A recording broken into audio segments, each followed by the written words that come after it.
ngayon naka-line up sa atin is from Golden Eagle. Code na lang 3322 and 3310. Parehas tong 1911. Ano lang to, mga entry level natin.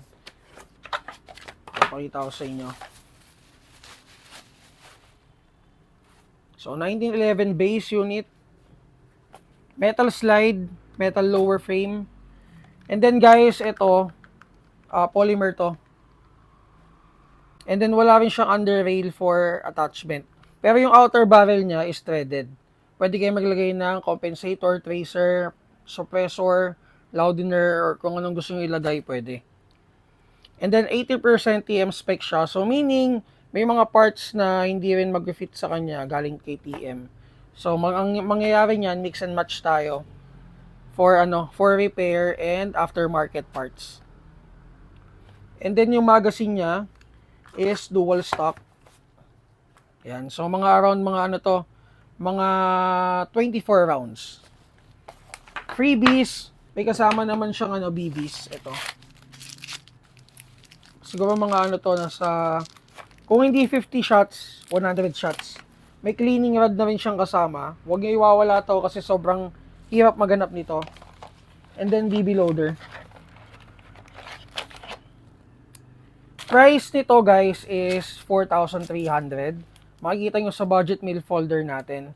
Pwede COD mag-PM lang kayo sa page namin. And then, itong isa, 3322.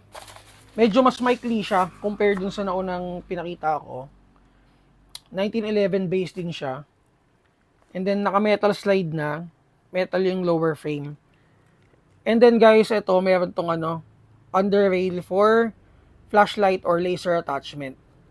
And kung mapapansin nyo, medyo mas aggressive yung dating niya. Ito polymer to.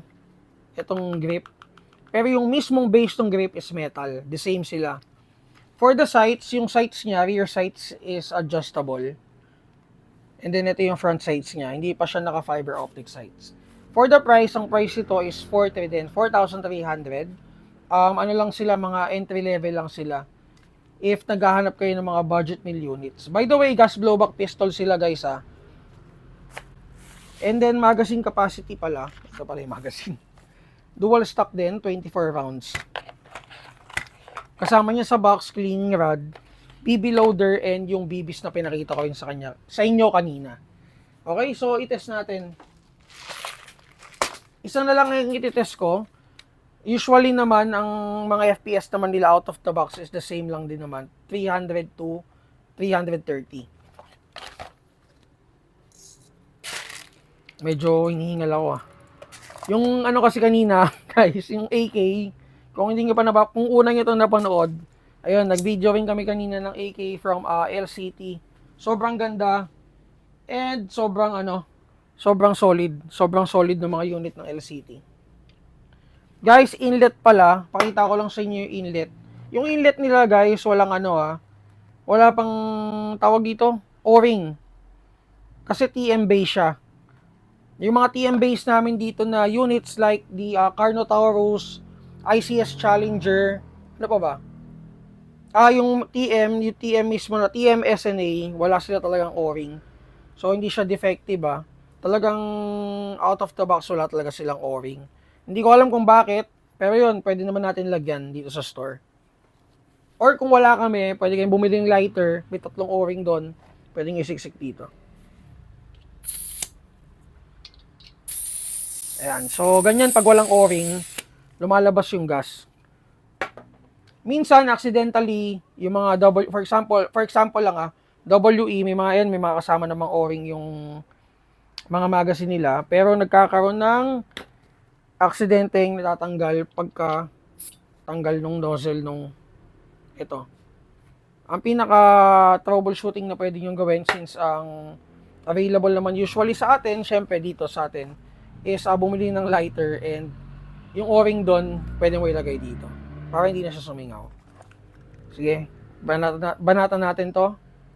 1911 unit from Golden Eagle, JG Jinggong, made in China. Yan, 308. 318. Kung naghahanap kayo ng unit, budget meal unit, ito, may entry level tayo for only 4,300. May ano ka na, gas blowback, full metal unit ka na. So again guys, makikita nyo to sa budget meal folder natin. And kung bago kayo dito sa page natin, guys, mag-subscribe kayo and like nyo yung page namin, Mavs Tactical sa FB page, sa Facebook page namin, okay? And then open kami Monday to Saturday, 10 a.m. to 7 p.m.